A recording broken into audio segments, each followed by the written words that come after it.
নবীজি আমার এই ভরা মজলিসের ভিতরে আল্লাহর নবী বেলাল রে, বেলাল পিছনে হাঁটতেছে, ডাক দিয়া কাতা আল্লাহ দাইয়া ইয়া বেলাল, বেলাল তুমি দূরে কেন রে বাজান? এ বেলাল দূরে বসছো কে? ও দূরে কেন? কাছে আসো বেলাল, তুমি আমার কাছে আসো। তা আল্লাহ দাইয়া ইয়া বেলাল, বেলাল তুমি পিছনে কেন? সামনে আসো, আমার সামনে আসো, আমার চোখের সামনে আসো বেলাল, আমার কাছে আসো। সবাই তাকায় রইছে যে হুজুর কি বলতেছে, আবার হঠাৎ বেলাল রে ডাকে কেন? কাছে আসার পরে নবীজি বেলালের দিকে তাকাইয়া আল্লাহর নবী রহমতে আলম নবী দাঁড়াইলেন, দাঁড়ায় বেলালের দিকে ইশারা করে কয় আস-সাবিকুন আস-সাবিকুন উলাইকাল মুকাররাবুন। আরে অগ্রগামীরা আগে অগ্রগামী হয়ে যায়। বেলাল, ও বেলাল, বেলাল রে আল্লাহর নবী বুকের মধ্যে জড়াইলেন, নবীজির সিনা মোবারক বেলালের সিনার সাথে লাগাই। বড় মজলিসের ভিতরে আল্লাহর নবী বেলালকে বুকের মধ্যে নিলেন, নবীজির চোখ দিয়ে অজরে পানি পড়তেছিল, বেলালও কাঁদতেছে। ব্যাপারটা কি? নবীজি কথার মধ্যে কেন আমি বেলালকে আদর করে? শুধু আদর করলেন তা না, বেলালের কপালের ভিতরে নবীজি একটা চুমা খাইলেন। রহমতে আলম নবীর ঠোঁট মুবারক বেলালের কপালে লাগছে। কত বড় দামি কপাল হযরতে বেলালের। এ বাবা খুলনার মুসলমান, আজও যখন হাজিরা মসজিদে নববীতে যায়, মসজিদে নববীর শত শত গেট আছে, এক একটা গেটের এক একটা নাম আছে। আমাদের হোটেলটা আলবাইক হোটেলের পাশে ছিল, যেই গলি দিয়ে আমরা ঢুকতাম, ঢোকার পাশের গেটটার মধ্যে বারবার আমি তাকাইতাম, গেটটার মধ্যে লেখা বাবে বেলাল। মসজিদের নববীতে আজও একটা দরজা আছে, যেই গেটটা দিয়া মসজিদে নববীর মধ্যে উঠা নবীজির মেম্বারের কাছে গিয়া মিনারার মধ্যে হযরতে বেলাল আজান। পাশের গেটটা হলো বাবে জিবরাইল, যেই গেটটা দিয়া জিবরাইল আমিন নবীজির হুজরার মধ্যে। এ বাবা 23 বছর জিন্দেগিতে 24,000 বার আমার নবীর সাথে দেখা করছে। ওই গেটটার নাম আজও রাখা হয়েছে বাবে জিবরাইল, পাশের গেটটার নাম বাবে বেলাল। আজও যখন কোনো হাজি ওই বেলাল রাদিয়াল্লাহু তাআলা আনহুর নামের দিকে নজর করে, ওজরে তার চোখ দিয়া পানির ফোঁটা ঝরে। নবীজি বেলালকে বুকের মধ্যে জড়াইয়া কপালে চুমা দিয়া এরপরে নবীজি ডাক দেয়া বলে বেলাল এমন কি আমল করো বেলাল? বেলাল ডাক দেয়া বলে ইয়া রাসূলুল্লাহ, আপনি মেরাজের ঘটনা বলতেছিলেন, হঠাৎ করে আমি কি আমল করি এই প্রশ্ন কেন আমি বেলালকে করলেন? নবীজি ডাক দেয়া কে বেলাল, আমি জান্নাতের ভিতরে যখন জান্নাত দেখতে গেলাম বেলাল রে, আমি জান্নাতের ভিতরে গিয়া দেখলাম আমার আগে আগে খরম পায়ে দিয়া তুমি হাঁটতেছ, তোমার পায়ের খরমের আওয়াজ আমি জান্নাতের মধ্যে পেলাম। অথচ বেলালের মদিনায় কোনো বাড়ি নেই, ঘর নেই, মক্কায় কোনো বাড়ি নেই। ইথিওপিয়া থেকে আসছে একজন বেলাল, একজন গরিব আর অসহায় উমাইয়ার গোলাম ছিল। সেখান থেকে সিদ্দিক আকবর হযরতে বেলালকে কিনে কুড়াই করে আজাদ করে দিছে। এই হলো বেলাল, যার গায়ে কোনো কাপড় নাই, পেটে ভাত নাই, পিঠে কাপড় নাই, পায়ের নিচে নিজের বলতে কিচ্ছু নাই। এই বেলালের এত সম্মান। এ যুবক ভাই, টাকা দিয়া কি করবি? গাড়ি দিয়া কি করবি? বাড়ি দিয়া কি করবি? যদি তোর গাড়ি বাড়ি তোর জাহান্নামে নিয়ে যায়, আল্লাহর কোরআন বলে ইয়াউমা লা ইয়ানফাউ মালু ওয়ালা বানুন ইল্লা মান আতাল্লাহা বিকলবিন সালিম।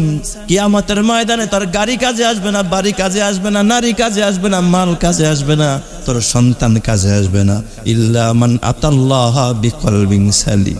তবে যদি সুস্থ কলব নিয়া, সুস্থ শিরক মুক্ত কলব নিয়া, ঈমান যুক্ত কলব নিয়া, রিয়া মুক্ত কলব নিয়া, আমল নিয়া, চোখে পানি নিয়া যদি রবের কাছে গিয়া দাঁড়াও, আল্লাহ তাআলা তোরে মাফ করে জান্নাত দিবে। জোরে কও সুবহানাল্লাহ।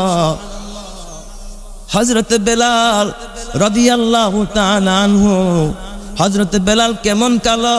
আল্লাহর নবী কয় বেলাল আমি তোমার পায়ের খরমের আওয়াজ জান্নাতের ভিতরে আমি শুনতে পাইলাম, বলো তুমি এমন কি আমল? বেলাল ডাক দিয়া কয় ইয়া রাসূলুল্লাহ, ইয়া হাবিবাল্লাহ, আমি বেলালের তেমন কোনো আমল নাই নবীজি, তবে আমি বেলালের ছোট্ট একটা আমল আছে, এটা আমি একটু বেশি করি, অন্যরা হয়তো একটু কম করে। অন্যরা যে করে না তা না, তারাও করে, আমিও করি, কিন্তু আমি একটু বেশি করি। কয় কি আমল করো বেলাল? কয় ইয়া রাসূলুল্লাহ, আমি যখনই ওযু বানাই আমি 2 রাকাত তাহিয়াতুল ওযুর নামাজ না পড়ে আমি কোনো কাজে হাত দিই না।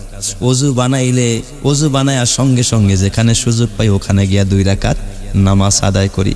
পাশেই জিবরাইল আমিন বসা ছিলেন। জিবরাইল নবীজিকে ডাক দেখা, সাদাকা বেলাল ইয়া রাসূলুল্লাহ, নবীজি আপনার বেলাল সত্য কথা বলছে। সুবহানাল্লাহ।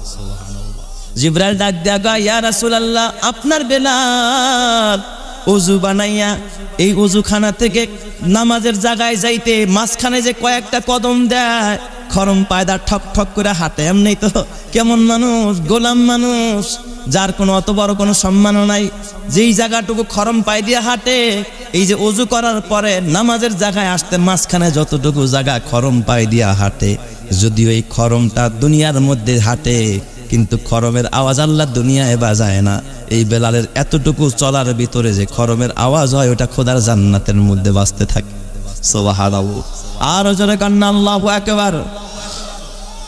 এই বেলাল কেমন ভালোবাসা দিতেন নবীকে।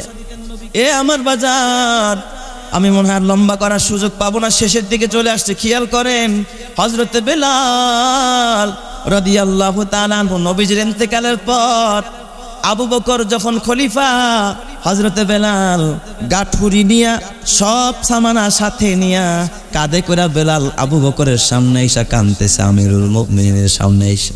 আবু বকর কয়, বেলাল ক্ষুধা লাগছে, কাঁদো কেন রে বেলাল, কাঁদো কেন? কেউ রাগ করছে না, কোনো সমস্যা? বেলাল ডাক দেয়া কয়, ও ভাই আবু বকর, ও গো খলিফাতুল মুসলিমিন, যেই জমিনে নবীজি নাই, আমি মসজিদে আজান দেই, মসজিদে যাই, কিন্তু নবীকে দেখতে পাই না। আমি বেলাল এই জমিনের মধ্যে থাকতে পারি না। আমার নবীর রওজা দেখলে আমি বেলাল সহ্য করতে পারি না। আগে আজান দিলে নবীজি মসজিদে নামাজ পড়তে আসতো, এখন আসে না। আমি এই দৃশ্য সহ্য করতে পারি না। হযরত আবু বকর ডাক দেখা, ও বেলাল, তুমি একাই কি নবীরে ভালোবাসো নাকি আমরা কি ভালোবাসি না? কয়, আবু বকর আপনিও ভালোবাসেন, কিন্তু আপনি সহ্য করতে পারেন, আমি সহ্য করতে পারি না। বেলাল কাঁদতেছে। বেলাল সেখান থেকে রওনা হয়ে চলে গেলেন সিরিয়ার দামেস্কে। ইথিওপিয়ার ভিতরে বেলাল চলে গেলেন। 6 মাস হয়ে গেল। 6 মাস পরে বেলাল একদিন স্বপ্ন দেখে, নবীজি ডাক দেয়া বলতেছে, বেলাল, ও বেলাল, তুমি আমারে রেখে কেন একা একা চলে গেলা? এটা কেমন ইনসাফ রে বেলাল, আসো মদিনায় আসো। হযরতে বেলাল স্বপ্নে দেখা কানতে কানতে 6 মাস পর আবার মদিনায় আসলেন। সব মানুষের মধ্যে আওয়াজ হয়ে গেল, বেলাল আসছে মদিনায়।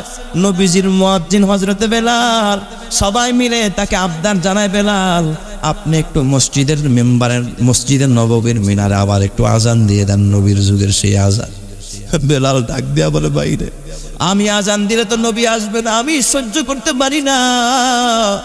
হযরতে বেলাল তারপরে হাসান হুসাইন রিদওয়ানুল্লাহি তাআলা আলাইহিম আজমাইন সহ সব সাহাবায়ে কেরাম যারা জিন্দা ছিলেন, তাদের অনুরোধে হযরতে বেলাল যখন আজান দিতে উঠলেন, হযরতে বেলাল আজান দিতে গিয়ে আশহাদু আন্না মুহাম্মাদার রাসূলুল্লাহ যখন বলছে, বেহুশ হয়ে বেলাল জমিনের মধ্যে ওই জায়গার মধ্যে বসে পড়েছে। কেমন আশিক ছিলেন হযরতে বেলাল। এ আমার বাবা, বেলালের ইন্তেকালের আগে কেউ কেউ বলেছে স্ট্রোক করেছে, মানে কলিজা ফেটে মারা যায়।